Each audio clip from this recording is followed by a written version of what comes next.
Have you wondered how to use L'Hopital's rule when dealing with a calculus problem? Well, I'm here to help you today with High Peak Education. What's going on, everybody?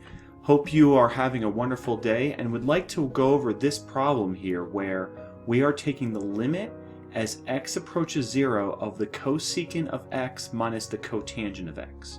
Now the idea is that if you plug in 0, the idea is that the cosecant of x is 1 over 0, so that's like infinity, and then this is sort of like infinity, and then the cotangent of x, well, it's also like 1 over 0, so that's minus infinity.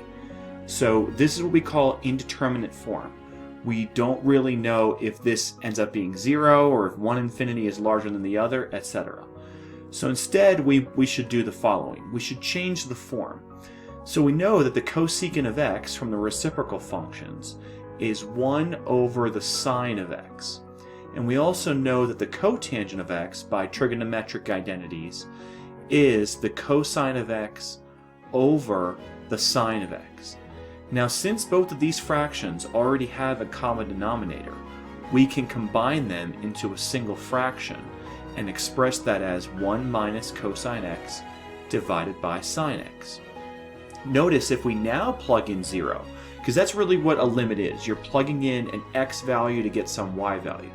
We have 1 minus 1, because the cosine of 0 is 1 from the unit circle, over the sine of 0, and that's 0 over 0, which is another form of indeterminate form. But whenever you have this 0 over 0 indeterminate form, you can use what we call L'Hopital's rule. So a lot of times we just write LH with an arrow.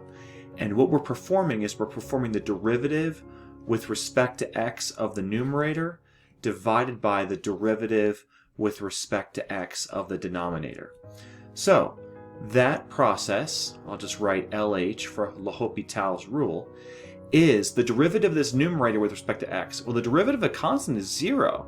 And the derivative of cosine x is negative sine x. But there's also a minus sign here. So I think we'll get just a positive sine x. And indeed, the derivative of sine x is cosine x. Now, with that in mind, we can plug the value in. So we have the sine of 0, because that's the limit value, over the cosine of 0. Well, the sine of 0 is 0. And the cosine of 0 is 1. So this limit is indeed 0. Thank you for watching High Peak Education. Please smash that like button if you enjoy this content. Please share this amongst your social networks to have additional views and to grow the channel. Please subscribe, and I look forward to reading your comments, and I look forward to seeing you in the next video.